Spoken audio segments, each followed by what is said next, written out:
Hey, what's going on? This is DJ Zeal here, and I know that we're doing the pre-exam praise tonight. I know that we're having a good time, and yeah, this is an amazing time right now. But I also know that in the back of your mind, exams coming up. So, you may not know what to do. Some of you may be prepared, some of you not too much.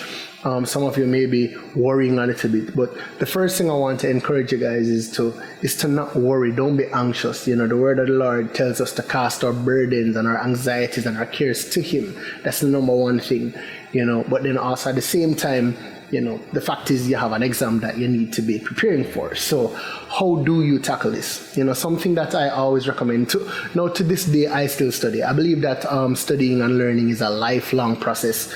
And what may happen is that at different points in your life, you may be focusing on different disciplines. So it may look different, 10 years from now for you.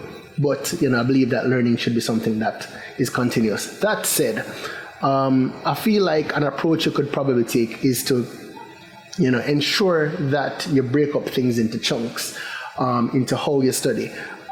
You may not have been doing the best this year, and you're looking at it like, oh my gosh, I wasted so much time, and now, here I am, exam is here, and I don't feel prepared, so might as well I don't do anything. Nah, I actually, I disagree with that. There is still something that you can do.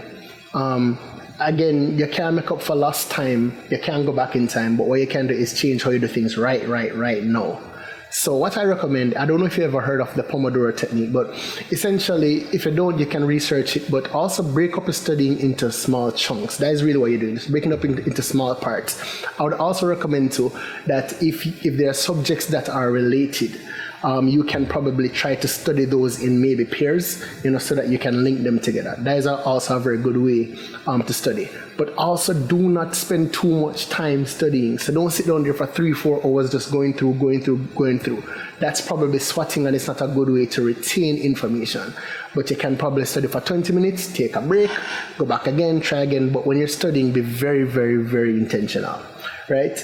And after all of that, just trust God with it and try to learn things. So for example, with math, it may be a case where, okay, let's start from this topic, study it by topic, and try to get the topic, try to understand the principle, and then develop from there. So, but anyway, I know that if you give your best, you can only output your best. So put in the work. And, I wish you all the very, very, very best. God bless you all. Forward ever.